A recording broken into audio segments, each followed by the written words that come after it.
Hello guys, അപ്പോൾ എല്ലാവർക്കും good morning. ഇന്ന് പതിവില്ലാണ്ട് നേരത്തെ എണീച്ചു. അതിനൊരു കാരണമുണ്ട്. ഇനിയിപ്പോൾ റൂമൊക്കെ ഒന്ന് റെഡി ആക്കിയിട്ട് കുളിച്ചിട്ട് വേണം ഒന്ന് ഓഫീസിൽ പോകാൻ. ഇന്നാണെങ്കിൽ ലീവും ഇല്ല. ഇന്നത്തെ ദിവസത്തിനൊരു പ്രത്യേകത ഉണ്ട്. പക്ഷേ എനിക്ക് എല്ലാ ദിവസവും ഒരേമാതിരിയാണ്. പിന്നെ വീട്ടിൽ നിന്ന് വീഡിയോ കോളൊക്കെ ചെയ്തു രാവിലെ തന്നെ. അപ്പോഴാണ് എനിക്ക് ഓർമ്മ, ഇനിയിപ്പോൾ രാവിലെ എണീച്ചത് അമ്പലത്തിൽ പോകണം എന്നൊക്കെ ഉണ്ടായിരുന്നു. പക്ഷേ അത് ഇവിടുന്ന് ദൂരമുള്ളതുകൊണ്ട് പിന്നെ പോകാൻ പറ്റിയില്ല.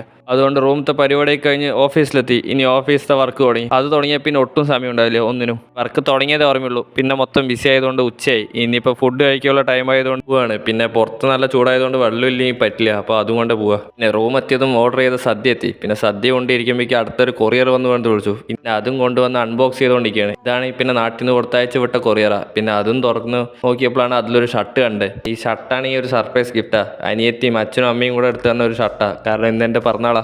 പിന്നെ പിറന്നാൾ ദിവസം തന്നെ ഇത് കിട്ടിയത് കൊണ്ട് നല്ല സന്തോഷമുണ്ട്. ഞാനാണെങ്കിൽ പ്രതീക്ഷിച്ചതുമില്ല, ഒരു സർപ്രൈസ് ഗിഫ്റ്റ് മാതിരി കിട്ടി. എന്തായാലും പുതിയ ഷർട്ട് കിട്ടിയല്ലേ, പിന്നെ അത് ഇട്ട് തന്നെ ഓഫീസിൽ പോകാനായി. പിന്നെ അങ്ങനെ തിരിച്ച് ഓഫീസ് എത്തിയത് ഏറെക്കുറെ എല്ലാവർക്കും മനസ്സിലായി ഇന്ന് പിറന്നാളാണെന്ന്. അപ്പം അങ്ങനെ ഇപ്രാവശ്യത്തെ പിറന്നാൾ ഇവിടെ വെച്ചതാ. അങ്ങനെ റൂം എത്തിയതും വീട്ടിൽ നിന്ന് വിളി വന്നു. പിന്നെ അവരയച്ച ഷർട്ട് ഇന്ന് കിട്ടി. ഞാൻ പിന്നെ അത് ഇട്ടതാ പോയത് എന്നൊക്കെ പറഞ്ഞപ്പോൾ അവർക്ക് ഭയങ്കര സന്തോഷമായി. ഉച്ചയ്ക്ക് ഒരു അടിപൊളി സദ്യ കഴിച്ചുകൊണ്ട് ഡിന്നർ പുറത്തുനിന്നാക്കി. അപ്പോൾ എനിക്ക് ബർത്ത്ഡേ വിഷസ് തന്ന എല്ലാവർക്കും താങ്ക് യു. അപ്പോൾ ഓക്കെ, ബൈ.